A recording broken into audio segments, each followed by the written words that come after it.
ओम कृष्णाय वासुदेवाय हरये परमात्मने प्रणतक्लेशनाशाय श्रीगोविन्दाय नमो नमः। गंगातरङ्गरमणीयजटाकलापं गौरी निरन्तरविभूषितवामभागं नारायणप्रियमनङ्गमदापहारं वाराणसीपुरपतिं भज विश्वनाथं। वाराणसीपुरपतिं भज विश्वनाथम्। अत्र भवतां समेषां स्वागतं वर्तते। आज नया प्रकरण है अथ तत्पुरुषः। समास प्रकरण में पहले हमने सामान्य समास को जाना, जिसका कि नाम केवल समास दिया था। इसके बाद पूर्व पदार्थ प्रधान अव्ययी भाव समास को हमने समझा। तत्पश्चात तीसरे नंबर पर जो आ रहा है उसका नाम है तत्पुरुष। यद्यपि प्राय आपको देखने को मिलेगा तस्य पुरुष, तेन पुरुष, तस्मै पुरुष, इस प्रकार की व्युत्पत्तियां करते हैं, लेकिन वस्तुतः ये कोई व्युत्पत्ति का शब्द नहीं है। ये तो एक संज्ञा है, नाम है। जैसे किसी व्यक्ति का हमने नाम रख दिया और उस नाम से बोध्य वो व्यक्ति होता है, वैसे ही एक समास का नाम हमने तत्पुरुष रख दिया, उसकी व्युत्पत्ति से कोई लेना देना नहीं है। तत्पुरुष किससे कहते हैं? तो बोले तत्पुरुषाधिकार पठितत्वम तत्पुरुषत्वम। जो तत्पुरुष, इस सूत्र के अधिकार में जो जो समास आएगा, जिस भी सूत्र के द्वारा हो, बात समझिए कि नहीं, उस समास की तत्पुरुष संज्ञा होती है। तो देखिए, समास करने वाले अनेक सूत्र हैं। जैसे पीछे वाले प्रकरण में अव्ययम विभक्ति, ये भी समास करता है। इस प्रकरण में द्वितीया श्रतातीत पतित गतात्यस्त प्राप्तापन्न, ये समास करता है। चतुर्थी तदर्थार्थ कर्तृकरणे कृताभोलम, षष्ठी, अनेक सूत्र समास करने वाले। अनेक मन्य पदार्थ, ये भी समास करता है। चार्थे द्वंद्व, ये भी समास करता है। तो समास करने वाले अनेक सूत्र हैं, लेकिन कह रहे हैं कि यदि तत्पुरुष इस सूत्र के अधिकार में जिस सूत्र के द्वारा समास विधान किया जाएगा, उस समास को हम तत्पुरुष समास के नाम से जानेंगे। वैसे ही अव्ययी भाव के अधिकार में जिस किसी भी सूत्र के द्वारा, अब उसके अधिकार में जो सूत्र आएंगे तो सीधी सी बात है कि वो अव्ययी भाव कर समास करने वाले ही सूत्र आएंगे। तो ये विभाग अलग अलग कर दिया है, तो इसलिए इसकी व्युत्पत्ति करने की कोई आवश्यकता नहीं है। इसका नाम केवल क्या है? तत्पुरुष है। बात समझे कि नहीं? तो प्रथम सूत्र इसलिए इसका नाम बनाया है तत्पुरुष, क्योंकि रूढ़ शब्द एक तरीके से पाणिनि जी के द्वारा उसका नाम रखा गया है तत्पुरुष। यदि पाणिनि जी इसका नाम सत्पुरुष रख देते तो हम भी कहते सत्पुरुष। बात समझे कि नहीं? तो ये पाणिनि जी की इच्छा, उन्होंने उनका नाम तत्पुरुष रख दिया। अब इसकी व्युत्पत्ति बहुत सारे लोग करते हैं, तत्पद से सभी ले लिया जाता है और इसमें द्वितीयांत तृतीयांत इत्यादि का समास होता है। तो ये सब व्याख्या करते रहिए, लेकिन वस्तुतः तात्पर्य इतना ही कि उसका नाम क्या है? तत्पुरुष है। बात समझे कि नहीं? तो तत्पुरुष के अधिकार में आने वाले जो सूत्र हैं, कहां तक है तत्पुरुष का अधिकार? बोला ये बहुब्री के पहले पहले तक अनेक अन्य पदार्थ थे। ये जो बहुब्री समास करने वाला जो सूत्र आएगा, उसके पहले पहले तक तत्पुरुष का अधिकार है। जैसे इसके बीच में आएगा अग्रिम सूत्र द्वितीया श्रतातीत, तो वो ये नहीं कहता कि तत्पुरुष है, तत्पुरुष समास करता है, अपितु ये सूत्र और द्वितीया श्रतातीत, इन दोनों सूत्रों की एक वाक्यता होती है। तो उसका अर्थ होता है कि द्वितीयांत प्रकृतिक समर्थ सुबंत का श्रतादि प्रकृतिक समर्थ सुबंतों के साथ समास होता है और उस समास का नाम तत्पुरुष होता है। इस तरीके से ये तत्त संज्ञाएं होती रहती हैं। तो ये अधिकार सूत्र है तत्पुरुष। ये कैसा सूत्र है? अधिकार सूत्र। अधिकार सूत्र से ही कहते हैं जिसका उत्तरोत्तर संबंध होता है, अर्थात आगे आगे जितने सूत्र आएंगे उन सभी सूत्रों के साथ में एक वाक्यता होगी। जो जो विधान करने वाले सूत्र हैं, समास विधान करने वाले सूत्र हैं। बात समझ में आ गई? फिर द्विगुश्च कह रहे हैं, द्विगु समास की भी, जिसकी द्विगु संज्ञा होती है, उस द्विगु की तत्पुरुष संज्ञा भी होती है। बात समझिएगा नहीं? ये सूत्र क्यों बनाना पड़ा? बोले कि तत्पुरुषों के अधिकार में सूत्र आ जाएगा संख्या पूर्वो द्विगु। बात समझेगी नहीं? यहां से जब शुरू हुआ 2-1-22 से लेकर के जब इसका अधिकार शुरू होगा और अनेक मन्य पदार्थ सूत्र के पहले पहले तक 2-2-23, इसके बाद का वो सूत्र 2-2-24, 2-2-23, 2-2-24, बात समझे कि नहीं। तो पूरा प्रथम पाद है, 2-1-22 का तत्पुरुष है और 2-2-23 का जो है बहुब्री है, शेषो बहुब्री। तो इसमें जो सूत्र आए उसके अंतर्गत कौन आ गया, संख्या पूर्व दिगु आ गया। 2-1-52 का सूत्र है, तो उस 2-1-52 की स्वतः ही तत्पुरुष संज्ञा हो जाएगी, बात समझे कि नहीं। तो फिर इसके लिए अलग से सूत्र क्यों बनाया।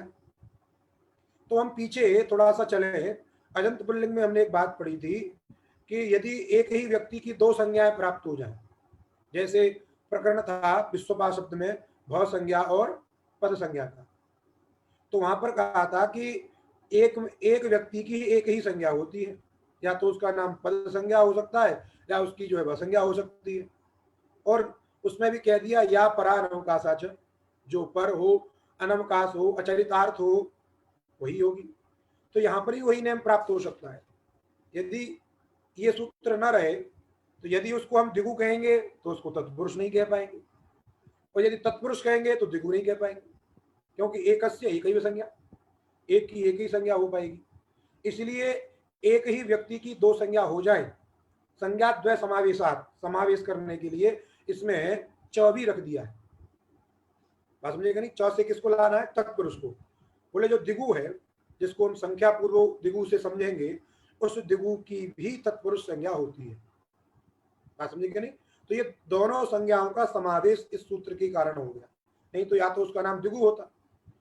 तो दिगु होने पर काम होते कुछ, लेकिन तत्पुरुष को मान करके जो काम होने वाले हैं अभी आगे और समझ में आएंगे, वो कार्य नहीं हो पाते। जैसे यदि मान लीजिए एक समुदाय की तत्पुरुष संज्ञा नहीं हो रही है, केवल दिगु संज्ञा हो रही है, तो उस समुदाय में तत्पुरुष को मान करके काम नहीं हो पाएगा। यदि केवल तत्पुरुष होगा तो दिगु को मान करके जो काम करना है वो काम नहीं हो पाएगा। इसलिए हमको दोनों काम करनी, बात समझे कि नहीं। तत्पुरुष को भी मान करके काम करना है, दिगु को मान करके भी कार्य करना है, इसलिए दोनों संज्ञाओं को करना आवश्यक है। इसलिए सूत्र बनाया दिगुश्च, दिगुरपि तत्पुरुष संज्ञकः स्यात्। कह रहे दिगुरपि, दिगु जो समास है जिसको हम संख्या पूर्व दिगु से समझेंगे, उसकी भी तत्पुरुष संज्ञा होती है, वो भी तत्पुरुष संज्ञक होता है। तो ये दो सूत्र हमने पढ़े। अब समास विधान करने वाला सूत्र आ रहा है, द्वितीया श्रतातीत पतित गतात्यस्त प्राप्ता पन्नैः। दो पद है सूत्र में। द्वितीया ये जो पद है ये प्रथमांत है, ध्यान दीजिए। द्वितीया जो पद है ये प्रथमांत है, रमा शब्द की तरह, रमा रमे रमा होता है, वैसे ही द्वितीया द्वितीय द्वितीया ऐसा रूप चलेगा इसका। तो ये प्रथमांत पद है। और श्रतातीत पतित गतात्यस्त प्राप्ता पन्नैः ये तृतीयांत पद है। समर्थ पद विधि से समर्थ आता है, और सह सुपा शुभ सुपा सूत्र के द्वारा सुपा की निवृत्ति है, सुभावंत्रते परांग स्वरे से सुख भी आ जाता है। तो ये तमाम सूत्रों की अनुवृत्ति इत्यादि आने के बाद सूत्र का अर्थ क्या होता है। तो देखिए द्वितीया किसे कहते हैं, तो अम औट सस को द्वितीया कहते हैं। द्वितीया आता है प्रत्यय, अम औट सस्य प्रत्यय है तो प्रत्यय ग्रहण तदंता कराइए, इसलिए द्वितीया से क्या लेंगे हम, द्वितीयांत, बात समझे क्या नहीं। तो द्वितीयांत का, द्वितीयांत कौन, तो बोले समर्थ सुबंत, क्योंकि समर्थ पद विधि से समर्थ आएगा और सुप आएगा। तो द्वितीयांत समर्थ सुबंत का क्या अर्थ हुआ, द्वितीयांत समर्थ सुबंत का समास होता है किसके साथ में, तो कहा श्रतातीत पतित गतात्यस्त प्राप्ता पन्नई के साथ। अब इसको अलग अलग कैसे करेंगे, उधर भी एक सुबंत आएगा, बात समझिएगा नहीं। यदि देखो वृत्ति में तो लिखा है उन्होंने श्रतादि प्रकृतिकई सुबंतई, श्रतादि प्रकृतिकई सुबंतई। यदि हम केवल कह दें श्रताद्यंत के साथ में या श्रतादियों के साथ में, यदि केवल कह दें हम श्रतादि के साथ में समास होता है, द्वितीयांत समर्थ सुबंत का श्रतादि के साथ में समास होता है। या कहें श्रुत सुबंत के साथ में समास होता है, क्योंकि उधर भी आप कहेंगे सुबंत लाइए, बात समझे कि नहीं। तो देखिए ये कहने पर श्रुत सुबंत के साथ में समास होता है, तो जो श्रुत शब्द है वो सुबंत है नहीं है। अतीत शब्द के साथ माने अतीत सुबंत के साथ, तो अतीत भी सुबंत नहीं, कोई सुबंत नहीं है। क्यों? क्योंकि श्रित शब्द क्या है? अक्ता प्रत्यांत है, वो सुबंत नहीं है। श्रितः होता तब वो सुबंत होता। बात समझे कि नहीं? तो यहाँ पे श्रित, पतित, अतीत इत्यादि जो शब्द दिए हैं ये स्वयं में सुबंत नहीं है, कोई सभी प्राय अक्ता प्रत्यांत ही शब्द है। बात समझे कि नहीं? इसलिए श्रित सुबंत कहना, अतीत सुबंत कहना ये थोड़ा सा क्लेश करे। इसलिए उसको सरल रूप में समझाने के लिए, अर्थात उस सुबंत के साथ अन्वय करने के लिए हम क्या कह रहे हैं? श्रित प्रकृतिक सुबंत, अर्थात पहले सुप के साथ में समान अन्वय करना है श्रित का। श्रित और सुप एक नहीं है, श्रित और सुप एक नहीं है तो क्या है? श्रित जो शब्द है वो सुप की प्रकृति है, इसलिए श्रित है प्रकृति जिस सुप की, तदंत के साथ। श्रित शब्द है प्रकृति जिस सुप प्रत्यय की, उस सुबंत के साथ में समास होता है। इसलिए कह रहे हैं श्रित प्रकृतिक सुबंत, अतीत प्रकृतिक सुबंत, पतित प्रकृतिक सुबंत, गत प्रकृतिक सुबंत। इस तरीके से हमको व्याख्या करनी है इसकी। सीधे सीधे नहीं कह सकते श्रित सुबंत, पतित सुबंत, गत सुबंत, इनके साथ में समास होता है, ऐसा नहीं कह सकते। इसलिए प्रकृति शब्द को हमको बीच में लाना है। समझे कि नहीं? इसलिए वृत्तिकार ने लिखा है श्रितादि प्रकृतिकई। श्रितादि शब्द है प्रकृति जिस सुप प्रत्यय की, उस सुबंत, तदंत सुबंत के साथ। इन्होंने उसको ऐसे एक साथ लिख दिया है, श्रितादि प्रकृतिकई सुबंतई। जिन जिन सुप प्रत्ययों की प्रकृति श्रितादि है तदंत के साथ। बात समझे कि नहीं? तो अर्थ हो गया द्वितीयांत समर्थ सुबंत का श्रितादि प्रकृतिक, क्या कहेंगे? श्रितादि प्रकृतिक समर्थ सुबंत के साथ समास होता है विकल्प से। अर्थ समझ में आया? द्वितीयांत समर्थ सुबंत का श्रितादि प्रकृतिक समर्थ सुबंत के साथ समास होता है विकल्प से। और वो समास कौन सा होता है? बोले तत्पुरुषः, सच तत्पुरुषः। तो ये हमको अर्थ करना आवश्यक है। अब उदाहरण देखिए प्रत्येक का। जैसे इन्होंने उदाहरण दिया कृष्णम श्रितः, तो कृष्णम ये द्वितीयांत है और श्रितः, बात समझे कि नहीं? अब ये तो हुआ लौकिक विग्रह कृष्णम श्रितः। अलौकिक विग्रह कृष्ण अम श्रित सु, कृष्ण अम श्रित सु, दोनों सुबंत सुबंत होगा। और समास का होता है अलौकिक प्रक्रिया वाक्य में कृष्ण अम श्रित सु, इसमें ही समास विधायक सूत्र की प्रवृत्ति होती है, इसलिए उसका नाम अलौकिक है। बात समझे कि नहीं? तो कृष्ण अम श्रित सु, इसमें देखिए द्वितीयांत समर्थ सुबंत कृष्ण अम। फिर दूसरा श्रित प्रकृतिक सुबंत कौन हुआ? श्रित सु, इसके साथ में समास हुआ। समास होने पर जो पूर्व प्रकरण में हमने समझे थे, समास होने के बाद में विभक्ति जाती है, उपसर्जन संज्ञा होती है, फिर प्रातिपदिक संज्ञा एक देश विकृत अन्यत्वात् हो जाती है, उपसर्जन जो है उसका पूर्व प्रयोग हो जाता है। ये काम सभी समान है, केवल समास विधायक सूत्र बदला है। तो देखिए समास हो गया। अब समास होने के बाद में समास विधायक शास्त्र में जो प्रथमांत पद है, तो समास विधायक सूत्र कौन हुआ? द्वितीया श्रितातीत। इसमें प्रथमांत पद कौन है? द्वितीया। इस द्वितीया से बोध्य लक्ष्य में पद कौन हुआ? कृष्ण अम। कृष्ण अम, उसी कृष्ण अम का क्या होगा? उपसर्जन संज्ञा होगी और उसी का पूर्व प्रयोग होगा। मान लीजिए अभी तो हम ऐसा बोल दे रहे कृष्ण अम श्रितसु, या कृष्णम श्रित हमने बोल दिया, श्रितः कृष्णम, ऐसा यदि कोई विग्रह बोल दे, आप बोलते हो कृष्णम श्रितः, ये भी विग्रह सही है। श्रितः कृष्णम, ये भी विग्रह सही है। हमें तो केवल जिसको हम द्वितीयांत कह रहे हैं वो द्वितीयांत तया आए, जिस श्रितादि को सुबंत के रूप में लेना है वो सुबंत के रूप में आए, चाहे वो आगे हो पीछे, उससे लेना देना नहीं। आप कृष्णम श्रितः बोलिए या श्रितः कृष्णम बोलिए। जब श्रितः कृष्णम बोलेंगे तब भी कृष्ण का ही, कृष्णम का ही पूर्व प्रयोग होगा, और कृष्णम श्रितः बोलोगे तब भी कृष्ण का ही पूर्व प्रयोग होगा। क्यों?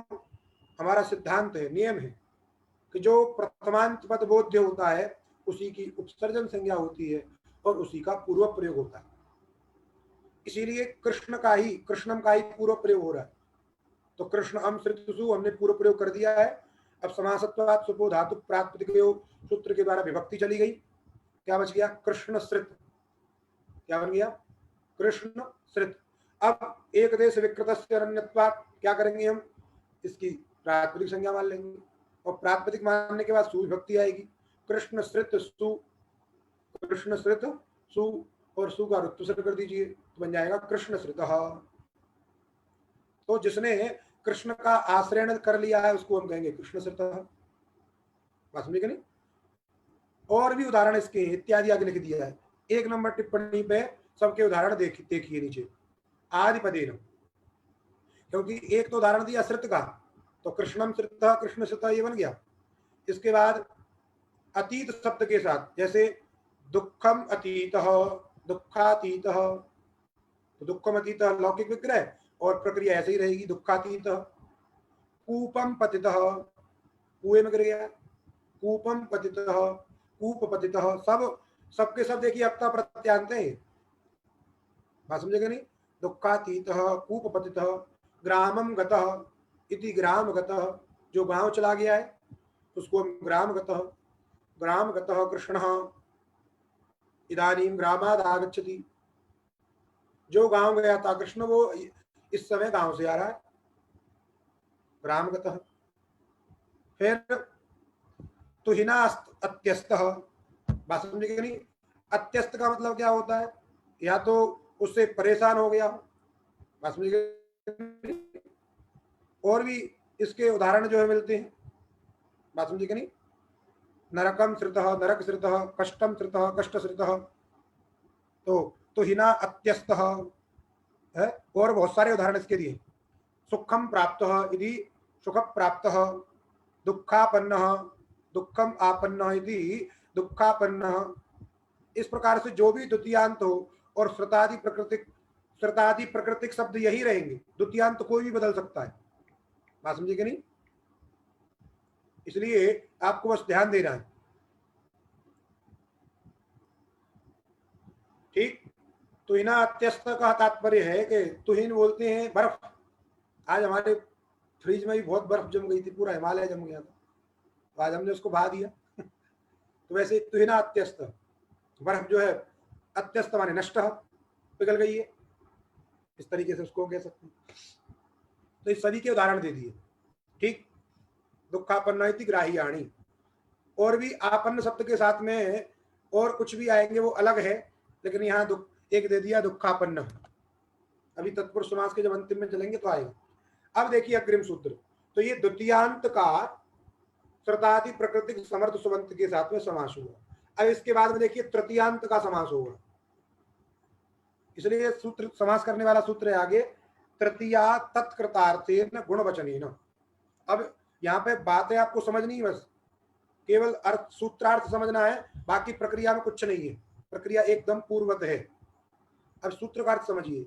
यहाँ पर भी तृतीया माने तृतीया प्रत्यय है, काभ्याम भिष, ये तृतीया है, इसलिए प्रत्यय ग्रहण तदंत ग्राह्य होगा और समर्थ सुबंत सब आ जाएंगे। अर्थात तृतीया शब्द का अर्थ हो गया तृतीयांत समर्थ सुबंत का, तृतीयांत समर्थ सुबंत का। अब आगे देखिए तत्कृतार्थेन, इसमें दो हैं, तत्कृत और अर्थेन। तो अलग अलग करेंगे तो तत्कृता अर्थेन च।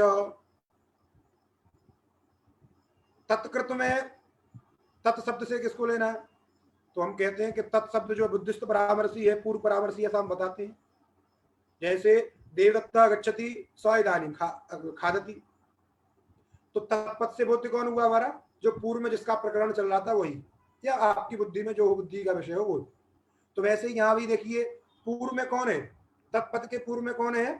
तृतीया। उस तृतीया का अर्थ क्या है? तृतीयांत। इसलिए तत्पद से किसको लेंगे हम? तृतीयांत। तृतीयांत कृत, कृत माने किया गया, कृत शब्द का अर्थ क्या हुआ? किया गया। क्री धातु से प्रत्यय है, अर्थात तृतीयांत के द्वारा किया गया। तृतीयांत के द्वारा किया गया। बोले तृतीयांत क्या है? बोले तृतीयांत तो कोई पद होगा, शब्द होगा, तो शब्द के द्वारा क्या किया गया? बात समझिएगा नहीं? तो शब्द के द्वारा तो कुछ नहीं होता है। जैसे हमने कोई तृतीयांत शब्द बोल दिया, तो तृतीयांत शब्द कुछ कर सकता है? तो उसका तात्पर्य क्या होता है कि तृतीयांत पद के द्वारा जो बोध होता है हमको, जैसे किसी वस्तु का बोध हुआ, उस वस्तु के द्वारा किया गया। बात समझे नहीं? अब प्रकृत उदाहरण में आई, यहां पे जो उदाहरण दिया है, जैसे कहा उन्होंने संकुलया खंड, संकुलया खंड। संकुला बोलते हैं सरौता, सरौता जो जिससे हम सुपारी काटते हैं, सरौता। एमपी में बहुत लोग खाते हैं, प्राय लोग खाते हैं, सब अपनी जेब में रखे रहते हैं, जहां मौका मिला बस लग गए उसी को काटने में। बात समझेगी नहीं? तो संकुला के द्वारा खंड माने काटा गया, खंड किया गया, अवयव किया गया। तो देखिए अब इसमें तृतीयांत पद कौन है? संकुलया। उस तृतीयांत पद का अर्थ क्या है? सरौता। हम केवल शब्द उच्चारण कर दें तो शब्द से केवल खंड थोड़ी हो जाएगा। उस तृतीयांत शब्द का जो अर्थ है सरौता, जिसको हम मशीन एक टाइप की है जो, उसके द्वारा काटा जाता है। तो तत्कृत का मतलब क्या हुआ? तृतीयांतार्थकृत, क्योंकि तत्का अर्थ हुआ तृतीयांत। उसको भी चूंकि कृत तभी होगा जब उसमें हम अर्थ जोड़ेंगे। तो तृतीयांत का जो अर्थ, तृतीयांत जो पद, उस पद से बोध्य जो वस्तु, उस वस्तु के द्वारा किया गया, उसी को हम कहेंगे तृतीयांतार्थ कृत। बात समझे कि नहीं? तो इसमें दो वाक्य करने हैं हमको, अर्थेन को अलग रखिए और तत्कृता को अलग रखिए। तो पहला वाक्य हम करेंगे, तृतीयांत समर्थ सुबंत का तृतीयांतार्थ कृत के साथ में, तृतीयांतार्थ कृत जो वस्तु है, तदबोधक जो शब्द रहेगा, समर्थ सुबंत रहेगा, उसके साथ में समास होता है। लेकिन जो तत्कृत है वो क्या होना चाहिए? गुण वचन होना चाहिए। बात समझे कि नहीं? तो और इसको स्पष्ट कर लीजिए, तृतीयांतार्थ समर्थ सुबंत का तृतीयांतार्थ कृत गुण वचन के साथ में, तृतीयांतार्थ कृत गुण वचन के साथ में समास होता है, विकल्प से वह तत्पुरुष संज्ञक होता है। एक वाक्य ये होगा। अब इसको घटाइए पहले संकुलया खंड में, तब आपको स्पष्ट होगा। संकुलया खंड ये हमने क्या किया? लौकिक विग्रह किया। संकुला टा खंड सु, ये अलौकिक विग्रह हुआ। अब घटाइए सूत्र को इसमें लगाना है हमको। तृतीयांत समर्थ सुबंत का, तो तृतीयांत समर्थ सुबंत कौन हो गया? संकुला टा, ये हुआ तृतीयांत समर्थ सुबंत। इसका तृतीयांतार्थ कृत गुण वचन, गुण वचन का मतलब क्या होता है? गुणोपसर्जनीभूत द्रव्य, गुणम उच्यते अनेन, गुणम उच्यते अनेन, असो गुणवचन तेन गुणवचनेन। अर्थात द्रव्य भी है वो, लेकिन गुण के रूप में है वो, गुण का प्रतिपादन कर रहा है, उसी को बोलते हैं गुणोपसर्जनीभूत द्रव्य। जैसे खंड है, खंड माने विभाग, खंड माने विभाग। अब विभक्त तो कोई वस्तु होगी तो द्रव्य है वो, और चूंकि वो किसी का अवयव है। बात समझे कि नहीं? तो खंडत्व तो उसके अंदर क्या गुण है? क्या है उसके अंदर? खंडत्व गुण है। तो खंडत्व का प्रतिपादक वो अंश है, अवयव है, इसलिए इसको कहेंगे गुणोपसर्जनीभूत द्रव्य, गुण वचन। तो ये खंड क्या है? गुण वचन है। बात समझे? तो तृतीयांत, और ये तृतीयांतार्थ कृत भी है। ये जो टुकड़ा, जिसको हम हिंदी में खंड का मतलब कहते हैं टुकड़ा, ये टुकड़ा किससे किया गया है? बता रहे संकुला के द्वारा टुकड़ा किया गया है। इसलिए ये जो खंड है, टुकड़ा है, ये तृतीयांतार्थ कृत है। तृतीयांत कौन हुआ? संकुलया। उसका अर्थ क्या हुआ? सरौता। उसके द्वारा काटा गया है, उसके द्वारा ही किया गया है। संकुलया इसलिए हम बोल रहे हैं, तृतीयांत शब्द का प्रयोग कर रहे हैं। ये जो खंड किया गया है, जो विभाग किया गया है, जो टुकड़ा बनाया गया है, वो तृतीयांतार्थ जो है उसी के द्वारा किया गया है। इसलिए कैसा है? तृतीयांतार्थ कृत गुण वचन है। तृतीयांतार्थ जो वस्तु है उस वस्तु के द्वारा किया गया ये गुणोपसर्जनी भूत द्रव्य है, तदवाचक ये द्रव्य है, इसके साथ में क्या हो रहा है, समास हो रहा है। तो ये पहला जो अर्थ है तृतीयांत समर्थ सुबंत का, तृतीयांतार्थ कृत गुण वचन के साथ में समास होता है, ये हुआ एक अर्थ। और दूसरा अर्थ क्या है, तृतीयांतार्थ समर्थ सुबंत का, तृतीयांत समर्थ सुबंत का अर्थ शब्द के साथ, अर्थेन माने अर्थ शब्देन, अर्थ शब्द के साथ में भी समास होता है, वह भी तत्पुरुष संज्ञक है, विकल्प से होता है। तो ये दो वाक्य हमने यहाँ पे बना लिए। तो मुझे लगता है कि समझ में आ गया होगा तृतीयांतार्थ कृत कैसे हुआ। अब जहां नहीं, जहां तृतीयांत नहीं रहेगा उसका भी प्रत्युदाहरण आएगा और स्पष्ट हो जाएगा। तो तृतीयांत समर्थ सुबंत संकुलाटा, इसका तृतीयांतार्थ कृत गुण वचन समर्थ सुबंत कौन हुआ, खंड, खंडसु, इसके साथ में समास कर दीजिए। और पूर्वत कार्य उपसर्जन पूर्वम, उपसर्जन संज्ञा तृतीयांत पद बोध्य की ही उपसर्जन संज्ञा होगी क्योंकि वही प्रथमांत है, तो संकुला का ही पूर्व प्रयोग होगा। और समासादि समासोत्तर जो जो कार्य करने के पश्चात क्या बनेगा, संकुला खंड। तो इसका मतलब क्या है संकुला खंड का, संकुला के द्वारा किया गया जो खंड माने विभाग, अवयव, टुकड़ा, उसको कहेंगे संकुला खंड। दो नंबर टिप्पणी पे ये लिख रहे हैं, देखिए, तृतीयांत पदम संकुलया इति तदर्थः, संकुलया इति, तृतीयांत पदम संकुलया इति, तृतीयांत पद कौन है, संकुला, संकुलया। उस संकुलया का अर्थ माने उससे किसका बोध होता है, तो तदर्थः संकुला रूप करणम, सरौता करण रूप जो जिससे काटा जा रहा है, संकुला रूप करणम, तत्कृतः गुण, उसके द्वारा किया गया जो गुण, उसी के द्वारा काटा गया है वो, खंडक क्रिया रूप, जो खंड है, विभाग है, अर्थात खंड को क्या कहे, खंडक तो उसके अंदर जो आया है वो सरौता के द्वारा आया है। अब मान लीजिए कोई इतनी बड़ी वस्तु है, या ये उंगली है, और ये उंगली एक अवयवी है, सरौता लेके यहां से काट दीजिए इसको, तो ये जो खंड हुआ, अभी जब तक ये जुड़ा था तो इसके अंदर खंडक तो नहीं था, जैसे इसको क्या कर दिया, कट कर दिया, तो इसके अंदर क्या आ गया, एक गुण खंडत्व तो आ गया। वो जो खंडत्व तो किसके द्वारा आया, सरौता के द्वारा, इसलिए वो क्या है, तृतीयांतार्थ कृत है गुण उसके अंदर, और उसका वाचक, उस खंडत्व को बताने वाला जो शब्द, उसके अंदर जो गुण है, जो हमने विभाग किया है, टुकड़ा किया है, उसको बताने वाला द्रव्य शब्द ही होगा कोई, तो हमने खंड शब्द रखा है वहां पे, जो इसलिए कह रहे तत्कृतः गुण खंडक क्रिया रूप, उसके अंदर गुण क्या है, अवयव को अलग कर दिया, जो खंडत्व कर दिया उसके अंदर, वही है।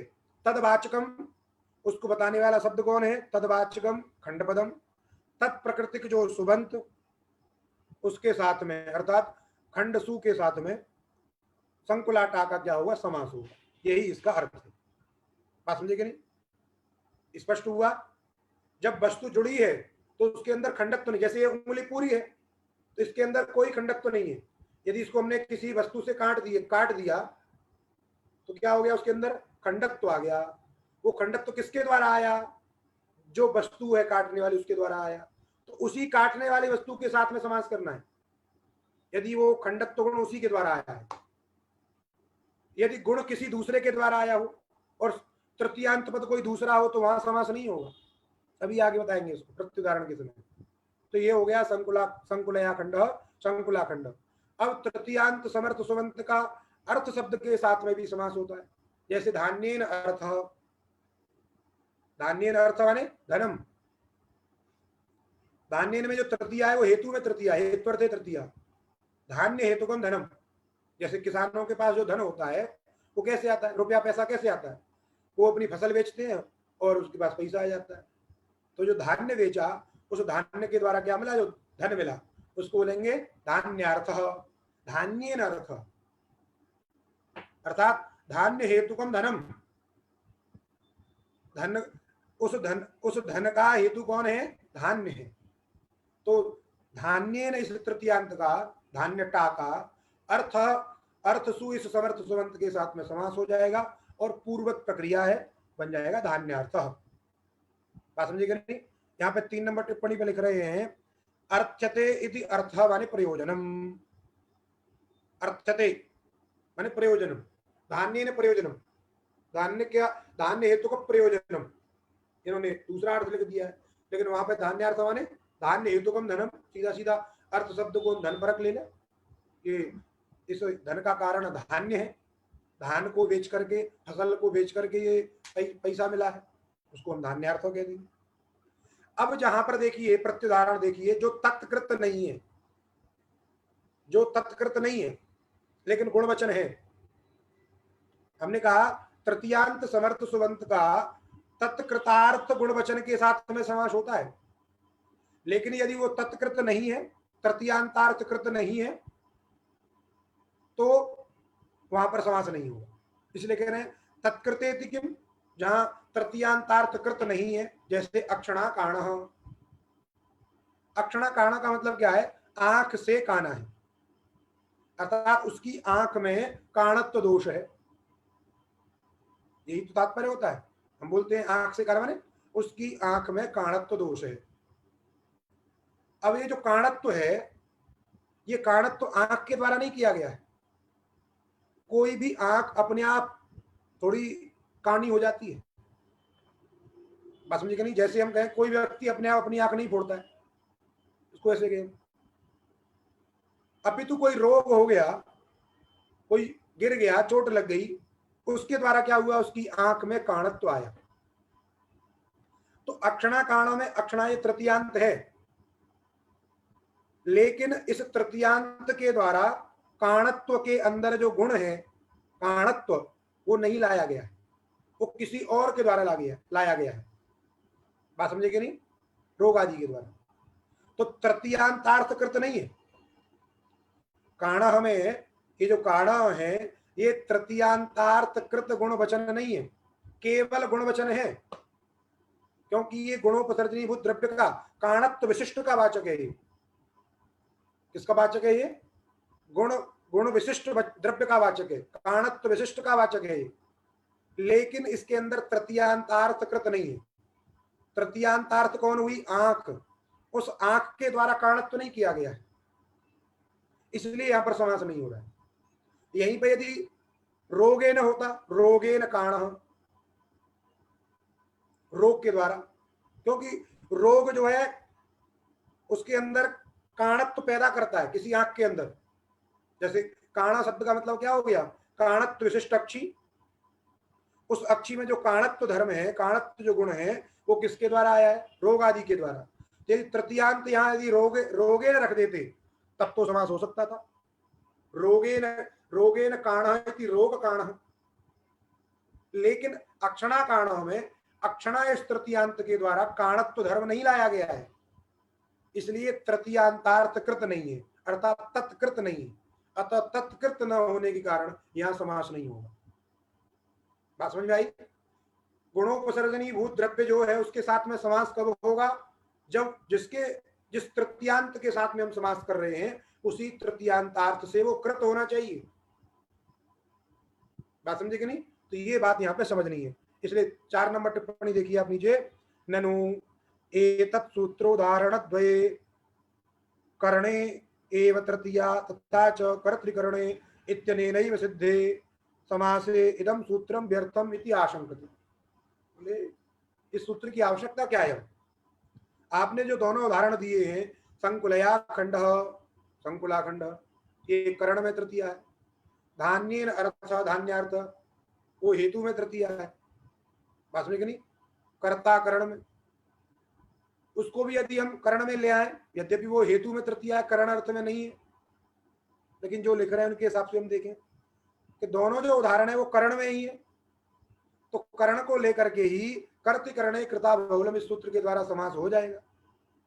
और कृदंत भी है, क्योंकि खंडा ये भी कृदंत है, अर्थ शब्द ये भी कृदंत है, सब तो कृदंत है ही है, तो उसी सूत्र से काम चल जाएगा। इदम सूत्रम व्यर्थम। तब कह रहे हैं कि नहीं, अंतर है दोनों में, इसमें तत्कृत है, जिसके साथ में, जिस तृतीयांत के साथ में हम समास कर रहे हैं उसी के द्वारा उसमें वो धर्म लाया जा रहा है, गुण वचन उसके अंदर लाया जा रहा है, तृतीयांतार्थ कृत है वो। इसलिए व्यर्थमिति आशंकते तत्कृतेति। गुणवचनेन चेत् तृतीयान्तस्य समासः तर्हि तत्कृतेनैव इति नियमार्थम। बोले कि यदि गुणवचन के साथ में यदि तृतीयांत का समास हो तो तत्कृत रहने पर ही समास हो, इस प्रकार का नियम करने के लिए सूत्र है। अर्थात सामान्य तृतीयांत का समास नहीं है, कोई भी तृतीयांत हम जोड़ दें, जैसे अक्षणाकाण यहाँ भी तृतीयांत है, उधर वो भी गुणवचन है ही, गुणवचनवाची गुणोपसर्जनीभूत द्रव्य है, काण समास हो जाए। बोले नहीं, यदि यही केवल समास करना होता तो कर्तृकरणे कृता बहुलम से सिद्ध है। इसका मतलब ये नियम करेगा। कैसे नियम करेगा? बोले यदि गुणोपसर्जनीभूत द्रव्य के साथ में यदि समास हो तृतीयांत का तो तत्कृत रहने पर ही होगा। अर्थात जिस तृतीयांत के साथ हम समास कर रहे हैं गुणवचन द्रव्य का, उस गुणवचन द्रव्य में उसी तृतीयांतार्थ कृतत्व की प्रतीति होनी चाहिए। समझे कि नहीं? अतः संकुलया खंड इत्यादि में तृतीयांतार्थ कृत उसमें बैठा हुआ है, इसलिए वहां समास हो जाएगा। बात समझे कि नहीं? धान्यार्थ इत्यादि के लिए तो जो नीचे टिप्पणीकार ने लिखा है सूत्रों के दोनों उदाहरण में, तो उनका तात्पर्य ये समझिए कि अर्थ शब्द को छोड़ दीजिए, वहां पे तत्कृत नहीं होता है। वहां पे तत्कृत का अन्वय अर्थ के साथ में नहीं है। बात समझे कि नहीं? क्योंकि वहां पे हेतु में तृतीया है, इसलिए कर्तृकरण कृता बहुलम से समास सिद्ध नहीं है वहां।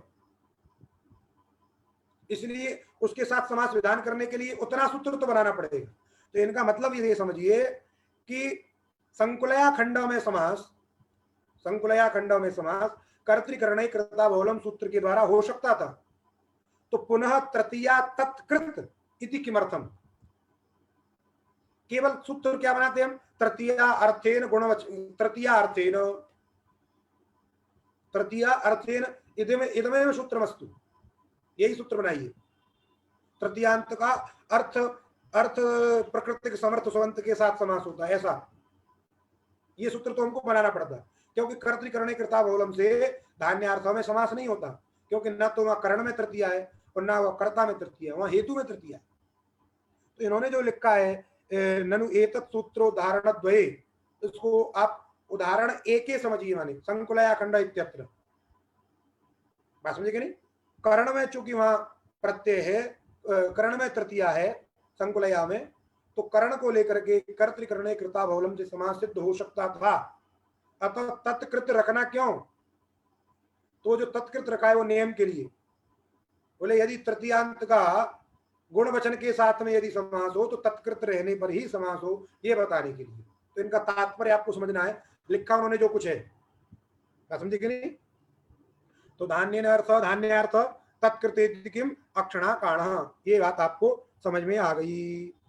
अब देखिए अग्रिम सूत्र जो है, कर्तृकरणे कृता बहुलम, कर्तृकरणे, और इसमें पूर्व सूत्र से तृतीया की निवृत्ति आएगी, तो कर्तृकरणे च या तृतीया तदंतेन, अर्थात कर्तार्थ में जो तृतीया विभक्ति है और करण अर्थ में जो तृतीया विभक्ति है, तदंत जो समर्थ सुबंत है, अर्थात कर्तृ तृतीयांत समर्थ सुबंत, कर्ण तृतीयांत समर्थ सुबंत का कृता माने कृत प्रकृतिक समर्थ सुबंत के साथ, कृत माने कृदंत, क्यों कृत प्रत्यय का तो केवल प्रयोग नहीं ना होगा, तो वो भी प्रत्यय है, तो प्रत्यय ग्रहण तदंतग्राही है, तो वहां भी अर्थ हो जाए कृदंत प्रकृतिक समर्थ सुबंत के साथ। बात समझ में आए? अर्थ हुआ कर्तर्थक तृतीयांत समर्थ सुबंत का, करणार्थक तृतीयांत समर्थ सुबंत का कृदंत प्रकृतिक समर्थ सुबंत के साथ समास होता है विकल्प से, और वह तत्पुरुष संज्ञक होता है, बहुलता से समास है। बहुलम के विषय में यहाँ तो कुछ नहीं लिखा है, सिद्धांत कौमुदी में बहुलम की व्याख्या लिखी है, तो यहाँ के हिसाब से चलिए। तो लिखा नीचे वृत्ति में कर्तृकरणे च या तृतीया है, कर्ता और कर्ण में जो तृतीया है, तदंत समर्थ सुबंत का कृदंतेन, कृदंत प्रकृतिक समर्थ सुबंत के साथ बहुलम प्रागवत, बहुलता से समास होता है। जैसे हरिणात्रातः, हरिणात्रातः हरि के द्वारा रक्षित, त्रात माने रक्षित, त्रैंग पालने धातु से अक्ता प्रत्यय है। अब त्रात माने त्राण विषय, कर्मणि प्रत्यय अक्ता, तो इधर जो है कर्ता जो हरि है उसमें तृतीया विभक्ति हो गई है, हरि कर्तृक त्राण विषय, तो कर्तरी तृतीयांत हो गया हरिणा। कर्तरी तृतीयांत कौन हो गया? हरिणा। उस हरिणा का त्रातः के साथ में समास, हरि टा त्रात सु समास इत्यादि करने के बाद पूर्वक प्रक्रिया है, प्रक्रिया में कोई अंतर नहीं है। क्या बन जाएगा? हरित त्रातः, उपसर्जन पूर्व इत्यादि सब लगा लेने आपको, क्योंकि तृतीया ही प्रथमांत पद बोध्य है, कर्तृकरणे तृतीया वो प्रथमांत है, इसलिए हरिणा त्रात हरित त्रात, ये हो गया कर्तृ तृतीयांत समर्थ सुबंत का कृदंत प्रकृतिक समर्थ सुबंत के साथ समास। अब दूसरा जो उदाहरण है नखैर भिन्न, ये कर्ण में तृतीया नखई में, विदर विदारणे धातु से अक्ता प्रत्यय है, भिन्न छिन्न भिन्न, भेदन चीर फाड़ दिया है जो, तो उस चीर से फाड़ने का साधन है नख, कर्ण है, इसलिए कर्ण में तृतीया है नखई, एक नाखून नहीं है, बहुत सारे नाखून है नखई, इसलिए तृतीयांत समर्थ सुबंत नख विष का कृदंत समर्थ सुबंत भिन्न सु के साथ में समास कर दीजिए, तो क्या बन जाएगा? नख भिन्न, अर्थात नख कर्णक भेदनाश्रय, भेदन विषय, जिसको अर्थात जो भी नख के द्वारा छील दिया गया है, काट दिया गया है, उसको नख भिन्न। ठीक, अब यहाँ पे बोले नख भिन्न तो समास होता है, यदि हम कहते हैं नख निर्भिन्न, हमको ये प्रयोग बनाना हो तो कैसे बनाएंगे भाई? आपका तो सूत्र कहता है केवल कि कर्तृकरणे जया तृतीया, उस तृतीया का कृदंत प्रकृतिक समर्थ सुबंत के साथ समास होता है, कृदंत प्रकृतिक समर्थ सुबंत के साथ समास होता है, तो यदि निर्भिन्न हम लगा दें तो ये कृदंत प्रकृतिक समर्थ सुबंत है कि नहीं? बोले कृदंत का मतलब क्या होता है? कृत प्रत्यय है अंत में जिसके, तो कृत प्रत्यय किससे आया है? बोले विद से आया है, बात समझेंगे नहीं? तो कृदंत कौन हुआ? बोले विद ही होगा, तो कृदंत प्रकृतिक सुबंत कौन होगा? बोले भिन्न, निर्भिन्न नहीं होगा, इसलिए निर्भिन्न के साथ में समास नहीं प्राप्त है। तो बोले जो कृत है उस कृत की हमको व्याख्या करनी पड़ी, कैसा कृत लिया जा सकता है? तो कहा कृत ग्रहणे गति कारक पूर्वस्यापि ग्रहणम, परिभाषा है, प जो लिखा है प माने परिभाषा, कृत ग्रहणे अर्थात कृत गृह्यते यस्मिन सूत्रे, जिस सूत्र में कृत ग्रहण किया जाता है, तो वहां कृत से क्या समझना है? बोले जिस सूत्र में हम कृत का ग्रहण करेंगे वहां गति पूर्वक कृत का भी ग्रहण करना चाहिए और कारक पूर्वक कृत का भी ग्रहण करना चाहिए, कृत माने कृदंत। तो जिसमें हम अभी इस सूत्र में हमने कहा था कि तृतीयांत कर्तृकरण तृतीयांत समर्थ सुबंत का कृदंत प्रकृतिक समर्थ सुबंत के साथ समास होता है, तो इसमें जो कृदंत है पहले सामान्य था, अब इस परिभाषा के द्वारा विशिष्ट ले लिया गया, अर्थात गति पूर्वक कृदंत भी लिया जाएगा और कारक पूर्वक भी कृदंत लिया जाएगा। तो निर्भिन्न, भिन्न कृदंत है, निर क्या है? उपसर्ग है, चूंकि वहां पे धातु है, भिन्न में विद धातु है, तो विद के योग में उपसर्ग की गति संज्ञा हो गई, इसलिए गति पूर्वक क्या है? ये कृदंत है, अतः कृदंत कहने से गति पूर्वक कृदंत का भी ग्रहण हो जाएगा, तो निर्भिन्ना के साथ में भी नखई का समास हो जाएगा, बात समझेंगे नहीं? तो नख विष निर्भिन्न सु समास हो गया, तो यहां पर भी बन जाएगा नख निर्भिन्न। समास प्राप्त क्यों नहीं था? क्योंकि कृदंत के साथ में समास होता है, निर्भिन्ना कृदंत नहीं है, उस कृदंत को परिष्कृत किया परिभाषा ने। बोले जो कृदंत है यदि वो गति पूर्वक है तब भी कृदंत पद से ग्रहित होगा, यदि वो कारक कारक पूर्वक है तब भी वो कृदंत पद से ग्रहित होगा, बात समझे कि नहीं? इसलिए नख निर्भिन्न में भी समास होकर के आपका प्रयोग बन जाएगा नख निर्भिन्न। ठीक, 5 नंबर पे क्या लिखा है? ननु प्रत्यय ग्रहणे यस्मात् सविहित तदादे तदन्तस्य ग्रहणम इति परिभाषया कृदंत तदादेरेव अत्र ग्रहणे। क्योंकि कृदंत शब्द से हम कह रहे हैं कि केवल भिन्ना को क्यों लिया जाए, निर्भिन्ना को क्यों नहीं लिया जा रहा है? हम कहेंगे निर्भिन्न भी कृदंत हो जाए। बोले कृदंत का तात्पर्य कृदंत तदादि से है। किससे है? कृदंत तदादि। तदादि का मतलब होता है तत्प्रकृति पूर्व और तत्प्रत्यय अंत, बस इतना ही होता है। प्रत्यय और प्रकृति का जो समूह है केवल उसको ही हम तदादि कहते हैं। तो यदि हमने कृदंत तदादि शब्द का प्रयोग किया तो कृत प्रत्यय की प्रकृति और उस प्रकृति का जो प्रत्यय उसी को हम कृदंत तदादि कहेंगे। तो वो केवल भिन्न होगा, निर्भिन्न नहीं होगा। इसलिए कह रहे हैं क्योंकि परिभाषा है प्रत्यय ग्रहण यस्मात् सविता तदादि तदंतस्य ग्रहणम। इस परिभाषा के द्वारा कृदंत तदादेरेव ग्रहणे, कृदंत तदादि मात्र का ही ग्रहण होगा तो निर्भिन्न शब्द के साथ में समास नहीं हो पाएगा। निर्भिन्न शब्द समासो न स्यात्, अतः परिभाषा। इसलिए परिभाषा कह दिया कि कृदंत शब्द से हम गतिपूर्वक कृदंत भी लेंगे और कारक पूर्वक कृदंत भी लेंगे। तो दोनों प्रकार के कृदंत ले लिए तो निर्भिन्न के साथ में भी समास हो गया और आपका नक निर्भिन्न ये सिद्ध हो गया। बात समझे कि नहीं? और आज का पाठ भी आपका सिद्ध हो गया और समाप्त भी हो गया। इसके आगे हम चतुर्थी से चर्चा कल करेंगे।